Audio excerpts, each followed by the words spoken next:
Entre Palcos. Vamos con la segunda sección del episodio navideño que tenemos hoy, y es que, como hemos visto, la Navidad pues no es una época de pausa. El fútbol se puede tener emocionalmente, pero no de manera competitiva. Los estadios siguen llenos y los despachos actúan en silencio, y vamos a ver que pueden ser consecuencias críticas tanto para clubes como para jugadores. Y es que cuando el calendario aprieta y muchas veces los balances del año se cierran, porque eso también pasa, aparecen una de las decisiones más importantes del fútbol moderno. Y vamos a ver algunos casos en los que vamos a ver que tiene consecuencias a posteriori. Y bueno, vamos si queréis con el primer caso, y es que empezamos por la Navidad de 2003. Tenemos aquí, no muy lejos, no muy cerca, pero es una de las más influyentes en la historia del fútbol moderno, y es que en este mes el Chelsea empieza a como poner en venta al club. O sea, no es el Chelsea que conocemos a día de hoy, no es el Chelsea tan competitivo, el que hemos visto ganar Copas de Europa, Premier League. Mundiales. Era un... Bueno, mundiales de hecho, es cierto. Y bueno, sí que estaba sentado en la Premier League, pero no... Sí, en medio de la tabla, ¿no? Sí, no era un equipo como muy competitivo, y la realidad concreta que tienen es que estaban al borde del colapso financiero.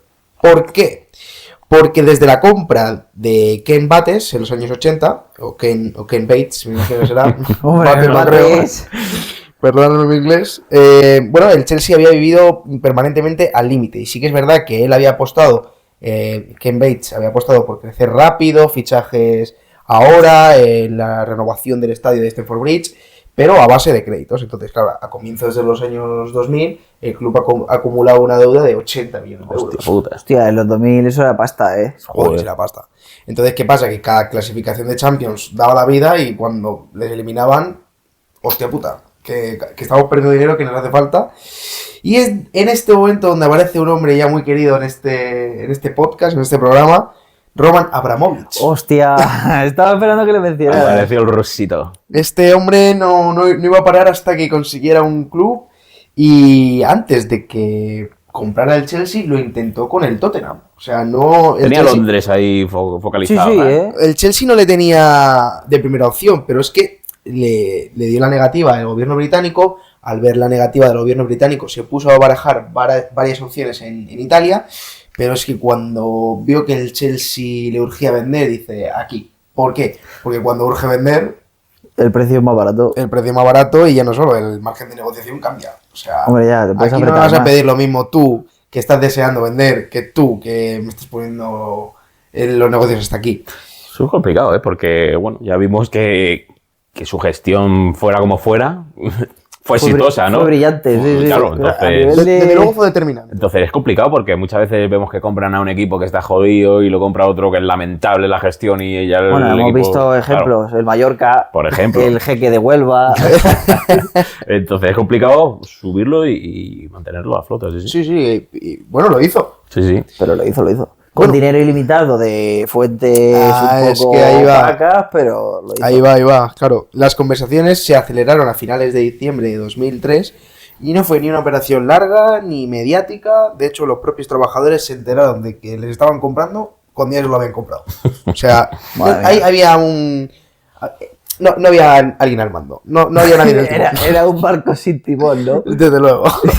Y el 2 de diciembre de 2003, el Chelsea anuncia que cambian de propietario, que ahora oficialmente el comprador es Roman Abramovich, que pagó 140 millones de libras y asume toda la responsabilidad de la deuda y salva al club de la bancarrota en un pispas. Hombre, pues de 80 millones de deuda que tenían a pagar 140 y responsabilizarse de la deuda... Bueno, si le daba igual, sin dinero suyo no iba a ser. Ya, no, claro, era gas o petróleo ruso. Y aquí ya no solo es importante la compra, sino también lo que representa. Es la primera vez que un club inglés ya no tiene ningún tipo de pudor en fichar a nadie. O sea, tenéis aquí un respaldo financiero, hacer lo que queráis, pero lo quiero ya. Quiero ganar ya. Desde mañana quiero que vengan aquí los mejores, y podéis. Y es que tengo pasta. O sea, recursos prácticamente ilimitados, y es lo que decía, no quería construir despacio. O sea, no. Aquí la recompensa tiene que ser inmediata. ¿Por qué? Pues así funcionan los negocios, ¿no? Quiere ganar rápido, quien es un proyecto exitoso, pero bueno. Y efectivamente, el Chelsea dejó de ser un aspirante para convertirse en un proyecto de dominación. Y bueno, Ranieri, que era entonces el entrenador, se vio como de repente su plantilla era un plantillón, había Claro. todo lo que pedía lo tenía, entonces, wow. Pero es verdad que esto es importante porque es en época navideña y es donde se empieza a fraguar todo este proyecto. Yo diría, bueno, lo vas a comentar también, yo creo que pero muchos negocios, muchos fichajes se fraguan un poco en Sí. Sí, Navidad, lo vamos que a ver. reuniones, que puedes... Lo vamos a ver. Puedes quedar con no sé quién para hacer una cena de Navidad y tal. Cena de Ahí yo creo que se empresa. cierran muchas cosas. Sí, en la Sí, Navidad sí. vamos a ver que es bastante determinante. Aquí donde todos parecemos que está en pausa. No, aquí Buah, se por empieza... detrás hay ahí... Es que daros cuenta de que los contratos terminan el 1. O sea, cuando tú fichas a un jugador y le renuevas hasta 2030, el 1 de enero de 2031 es libre. Entonces... Libre de sí, negociar, claro. Libre de negociar, que tienes 6 meses todavía más a ese jugador, pero ya si te puede ir gratis. Entonces, en Navidad hay que acelerar todos estos procesos. Sí. Y es que, bueno, en enero de 2004 ya hubo fichajes, pero el verdadero golpe llegó en verano. O sea, sin esa Navidad no habría ni Drogba, ni Mourinho, ni Premier League, Hostia. ni el Chelsea campeón de 2012 de la Champions. Claro, es que el Chelsea campeón de Europa Sí. en 2012, que, joder, Y en 2021. que era la época del Barça, Real Madrid, Manchester United. Sí. Y llegó Inter. a varias semifinales contra el Barça, las típicas. estas. Exactamente. Sí. Y bueno, el efecto dominó. Sin Abramovich también, el fútbol inglés no se habría inflado como, Claro. como está inflado ahora mismo, y la Premier League no sería lo que sería ahora mismo. Entonces, este hombre es bastante partícipe de todo lo que pasó y que pasa en el mundo actual del fútbol. Ahí te podrías preguntar, ¿héroe o villano? ¿Qué prefieres? ¿Una Premier inflada o una Premier con unos precios? Yo creo que es el villano de una historia mal contada. Muy bien. Ahí está. Buena Te respuesta. ha gustado, ¿eh? Buena respuesta. Bueno, vamos a pasar a otra Navidad. Y es que yo no sé si os suena un tal Cristiano Ronaldo. Sí, algo suena. ¿Os suena, no? Bueno, pues en Navidad de 2002 tenía 17 años y jugaba en el Sporting de Portugal, ¿no? Y es verdad que era rápido, era un jugador con descaro, técnicamente bastante potente, pero todavía estaba muy verde y sí que es verdad que no era un titular indiscutido en el equipo. Recuerdo un partido de estos de pretemporada que jugó el Sporting contra el Betis, no sé, ¿no habéis visto eso? No. Y apareció Cristiano pues con 16, 17 años en un partido amistoso de estos, porque metes a los chavales Claro. a jugar y marcó un gol. Y hay una narración del gol de Cristiano Ronaldo contra el Betis en un partido amistoso de verano. Y el comentarista, que lo estaban echando yo creo en la 2 o algo así, porque hubo mal un rótulo o algo y le decían que era Custodio. Empezaron a cantar el gol de Custodio, nadie sabía quién era, evidentemente. Hombre, claro. Sí. Hostia. Gol de Custodio y era Cristiano Ronaldo. Es mítico, ese clip es mítico. Es mítico y además por lo que se ha convertido Cristiano Ronaldo, ¿no? ves. Que Ya, hombre. estamos hablando de Custodio. el mejor jugador del mundo. Sí. Bueno, ¿qué pasa? Que el Sporting estaba en una época en la que su situación económica pues no era la mejor, necesitaba vender, y ya no porque quisiera, sino porque debía dinero. Entonces, aquí había que vender. Entonces, empieza a mover el nombre de Cristiano Ronaldo por Europa. Oye, mira, tenemos este jugador que está despuntando, tiene buenos informes, a ver qué tal. A ver si alguien se comprometía pronto. Entonces, el precio pues iba a ser más razonable, pero querían cerrarlo. ¿Qué pasa? Que aquí entra el Manchester United y es que Alex Ferguson pues llevaba siguiendo a Cristiano durante mucho tiempo gracias a Carlos Queiroz, que conocía pues bastante bien el fútbol portugués. No sé si hubo un enfrentamiento también entre Sporting y Manchester y ahí también lo pudo ver o algo así. Pues eso no lo sé, No pero, lo sé, me suena, no sé. pero sí. aquí en las negociaciones que vamos a ver fue bastante amistoso porque además que Ferguson veía potencial, pero no tenía prisa. Entonces él lo que quería el United era observar jugadores, darles un margen de 1 o 2 años para ver cómo se desenvolvían y a ver qué tal, cómo funcionaba. ¿Qué pasa? Que la Navidad cambió el escenario. El Sporting necesitaba cerrar algo antes de final de año y dijo, mira, hay que asegurar una salida futura a este jugador. ¿En qué momento, no? Porque venderá a Cristiano Ronaldo, pero entonces en esas semanas se produce como un acuerdo verbal, no firmado, pero sí que fue real, entre el United y el Sporting, en el que el United daba su palabra de que ellos se comprometían a fichar por un buen precio a Cristiano Ronaldo, a cambio de que en esos 6 meses que restaban el jugador siguiera evolucionando de una manera adecuada. Entonces, el Sporting acepta ese trato y se compromete a no cerrar nada con nadie más. ¿Qué pasa? que meses después Cristiano deslumbra en un amistoso que se celebra en el estadio José Albalade en agosto de 2003 y el United ya no llega desde cero. Llega con ventaja, con una relación previa que había hecho con el Sporting y por eso puede ficharlo en cuestión de días. Y eso que había equipos interesados como el Arsenal y el Liverpool. Ese no sé si es el amistoso que digo, o sea, el pues partido contra el Manchester puede ser. Y bueno, pues sin aquella Navidad, sin aquella conversación, como hemos dicho, silenciosa, a lo mejor Cristiano no hubiera tenido de mentor a Ferguson, no hubiera tenido esa mentalidad competitiva, ni siquiera podría haber llegado A lo a ser mejor es Cristiano que Ronaldo. el Manchester iba buscando a Custodio y se llevó a Cristiano. Hostia, ¿te imaginas? A Custodio de Albacete. Claro, imaginas? estaban ahí confundido el dorsal o algo, al Pues final puede se ser. llevó a Puede Cristiano. ser. Bueno, al final le salió bien, desde luego. Sí, eso sí. Sí, eso sí. Bueno, pasamos de un Goat a otro Goat, ¿no? Vamos Muy bien. a Barcelona, a diciembre de 2004, y aquí Messi, ese que tiene 17 años, y ya había debutado en el primer equipo, había jugado pues partidos y ya se notaba que este jugador pues era diferencial y que podía marcar una época, ¿no? ¿Qué pasa? Que el problema es que el contrato no reflejaba esa realidad. Él seguía siendo un jugador del juvenil y con una ficha bastante asequible para cualquier club. O sea, yo no te digo ninguno de Europa. A lo mejor llegaba el Elche y decía, a ver, este Este es bueno. este bueno, Este ¿no? bueno. Este de la Masía. Este es de puntos del Mister, ¿no? Este de la Masía, ¿no? Y bueno, pues entonces el Barça pues llegaba de muchos años que estaba desperdiciando talento, pero atentos porque llega Laporta. Hostia, es que... Laporta. Bendito Joan. Laporta gana las elecciones de 2003 y promete un cambio profundo, como lo ha prometido ahora. Entonces, y una de sus prioridades era clara, no vender talento joven. Y gracias a eso ha sacado mucho talento, Hombre. porque después de que Messi viene Xavi, Iniesta y un montón de... Bueno, Xavi está ya... Bueno, ya antes. estaría. Bueno, ya estaba, antes. pero me refiero que Sí. ya venía de esa época Sí, que... sí, lo ha sacado Busquets. Sí, pero se apostó por la Masía y ya está. Piqué también Piqué. estaría a punto ya, si no había salido ya. Ujú. Entonces, bueno, en diciembre de 2004 el club decide actuar y decide pues que tienen que hacer la primera renovación seria de Messi. Y es verdad que las negociaciones no fueron sencillas, sobre todo por el tema de su padre, porque su padre quería garantías, ya no solo quería dinero, que dinero quería, dentro de Y pagar a Hacienda no Sí, sí, quería. no, ¿eh? ya. Quería un proyecto pues acorde para su hijo, quería asegurarse pues una titularidad, continuidad.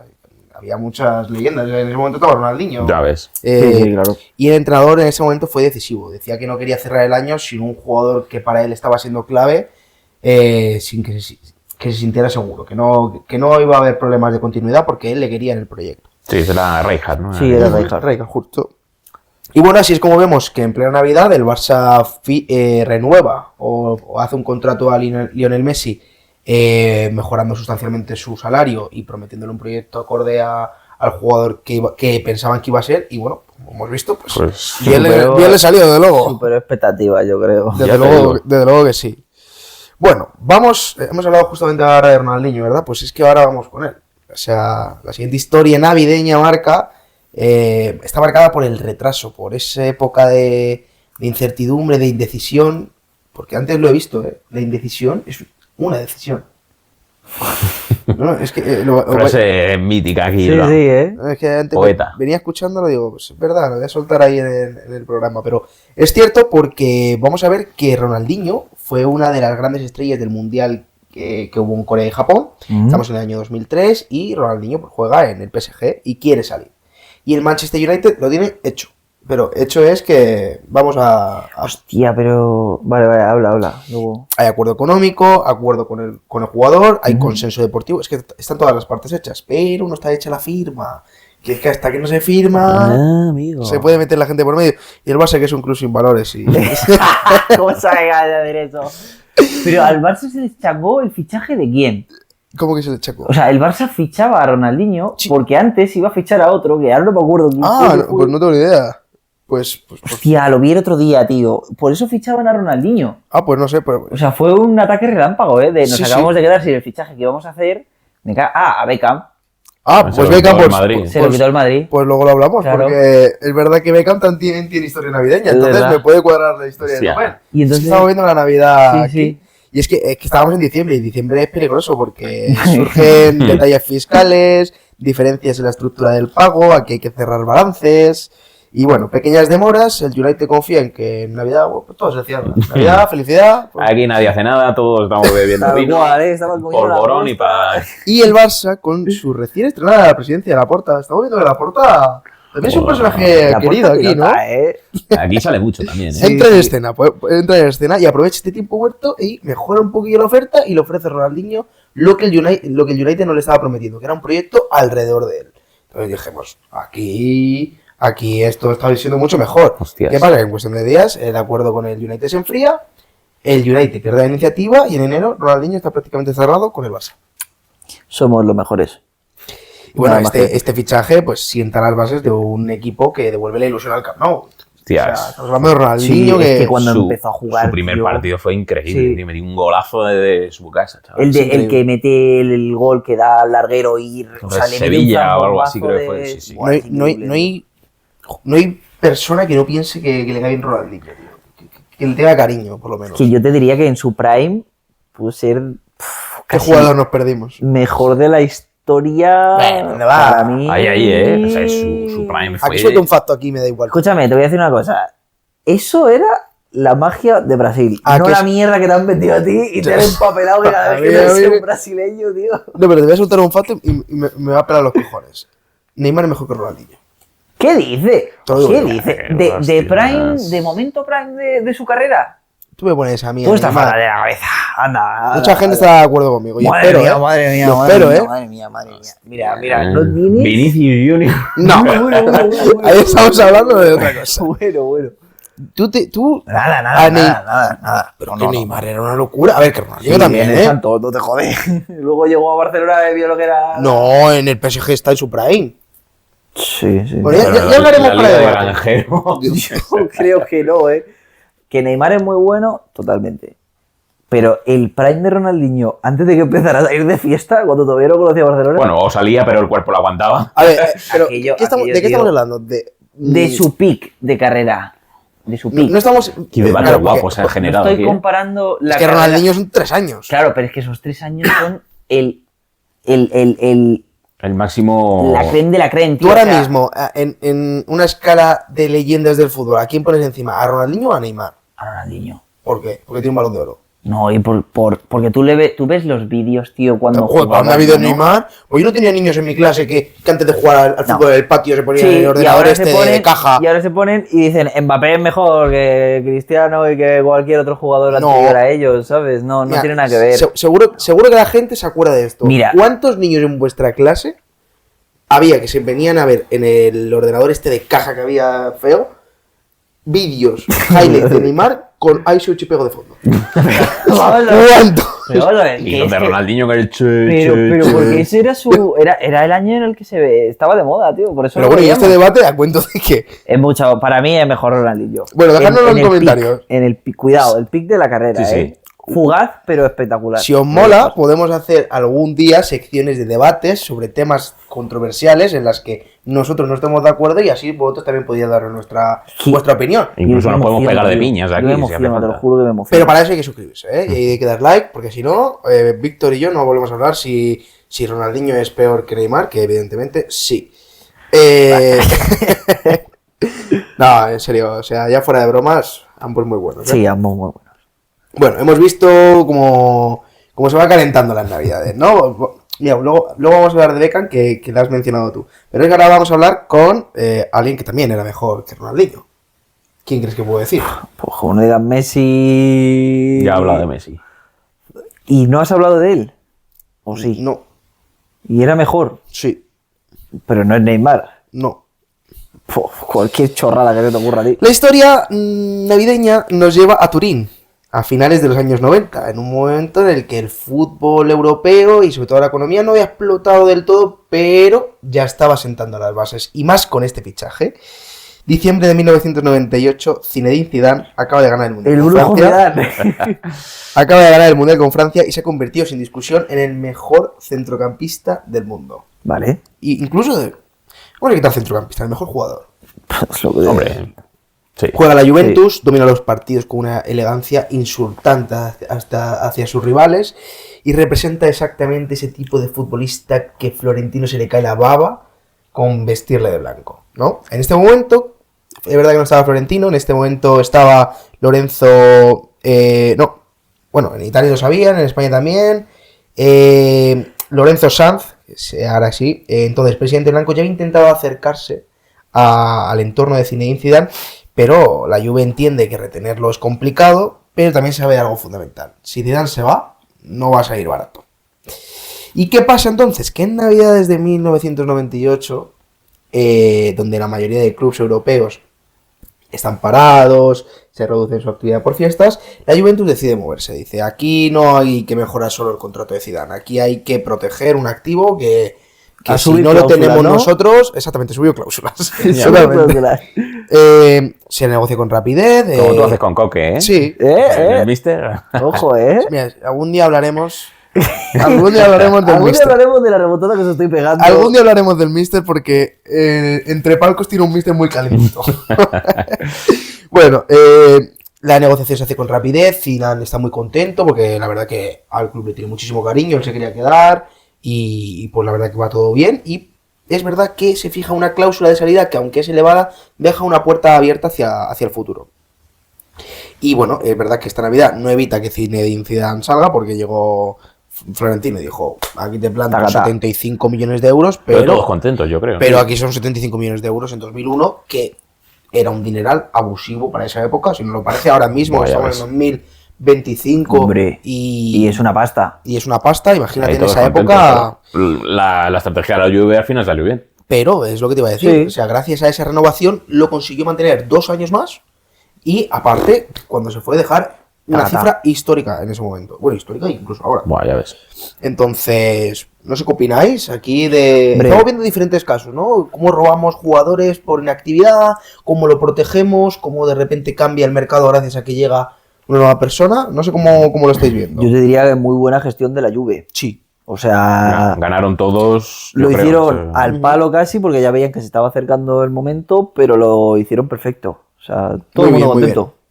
Y bueno, pues vamos entonces ahora ya a hablar de Beckham, ya que lo has mencionado antes, que le quería coger el Barça, y como el Barça no pudo, fue por Ronaldinho. Pues vamos a ver, porque la historia de Beckham es bastante curiosa, y es que tiene un tono mucho más humano en ese sentido, porque estamos en diciembre de 2002, David Beckham es el futbolista más mediático del mundo, ya sabemos que es guapo. Sí. Totalmente, vendía camiseta, punto. Y era capitán del Manchester United, que también era un equipo con muchísimo aura, era un icono global, una estrella comercial, anuncios, dinero, no sé qué. Era la hostia, ¿no? ¿Qué pasa? Que su relación con Alex Ferguson pues estaba un poquito candente, cada vez más deteriorada, y el vestuario pues es verdad que había cambiado.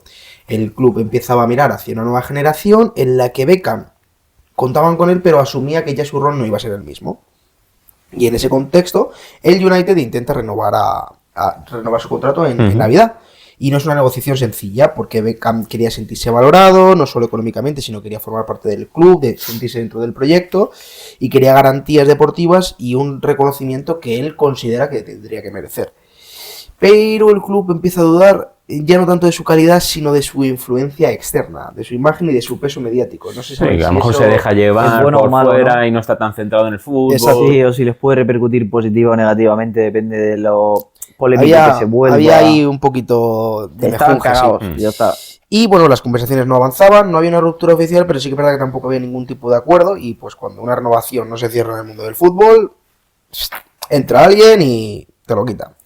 Pues bueno, Ferguson, siempre pragmático, empieza a asumir que el ciclo de Beckham se había terminado. Y meses después, en febrero de 2003, llega un famoso incidente en el vestuario. No sé si os suena algo de esto. No, a mí no. ¿Del Manchester? Sí, el Manchester United pues pierde contra el Arsenal en la FA Cup y se produjo una fuerte discusión en el vestuario en la que un furioso Sir Alex Ferguson pateó una bota que estaba en el suelo. Un patadón a una bota de fútbol. ¿Cuál es la consecuencia? Que la bota golpeó accidentalmente a David Beckham justo encima del ojo izquierdo, causándole un corte que necesitó puntos de sutura. Hostia. El desenlace, a Beckham había que sujetarle porque lo mataba. Hostia, tío. Se quería encarar con el entrenador y los jugadores le pararon. Entonces, claro, esto ya empieza... Ya no había buena relación. Pasa de repente esto. Pero es que no pasa solo esto, que había una cosa que me he quedado loco. Beckham llegó al vestuario con una moicana. Ah, con el corte de pelo. Pues llegó Ferguson, lo vio y dice, no, tú no sales, rápate. Y le hizo raparse y quitarse la moicana y él, pues, no entiendo por qué lo hizo. No entiendo por qué cedió, pero... Pues si no, no jugaba, no te jode. O sea, imagínate, o sea... Sí, pero me acuerdo de la noticia que le cuando obligó a salió raparse. rapado, ¿no? Es que le obligó a raparse, allí mismo.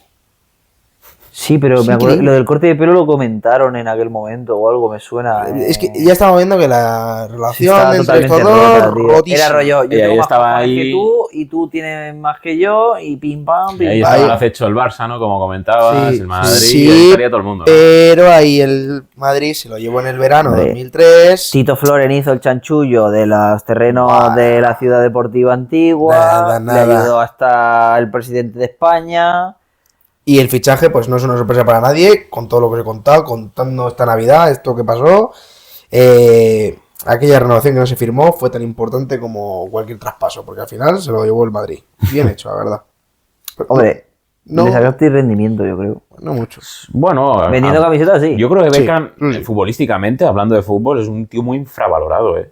Me lo Muy parece también. infravalorado. Pero por ese impacto mediático, justamente, la gente lo asocia más a esa parte de futbolista mediático. Sí, de un tío que no, sale ahí por su cara y ya es un tío está. que tiene mucha calidad con el pie, tiene un Mucha guante, calidad y además yo creo que también asociando a que tiene mucha calidad la gente cree que no es un tío que ¿Qué se le corra, ocurre? No, pero sí. trabaja como el que más dentro del campo, o sea, corría una barbaridad, una Ostras, barbaridad. Si todo el mundo habla de David Beckham, vais a ver que Es un currante, sí, a lo sí. mejor nosotros no lo hemos podido ver tanto tiempo, Hombre. pero ostras, era muy buen jugador.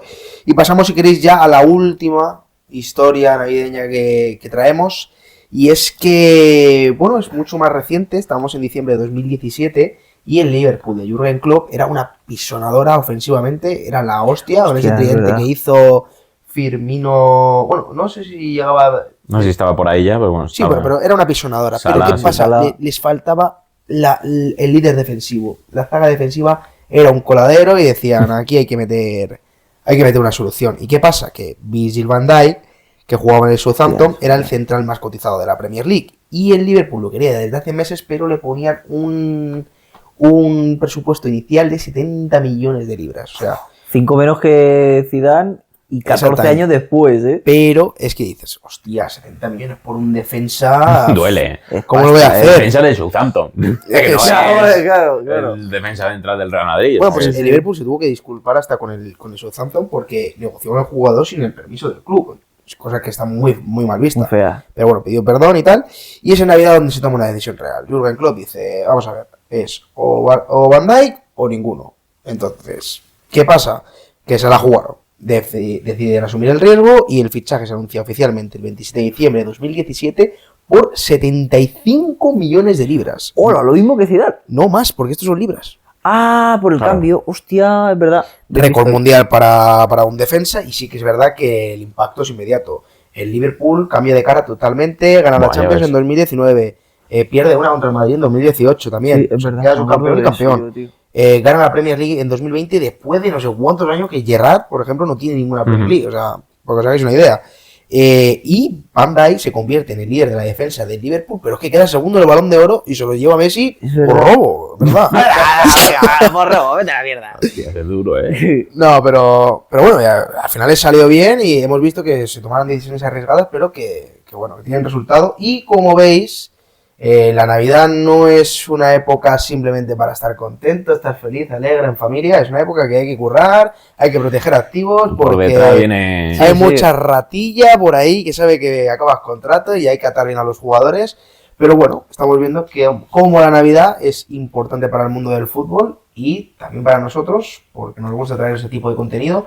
Recordad que os podéis suscribir, que tenéis que dar like para más historias como estas. Así que vamos con la última sección.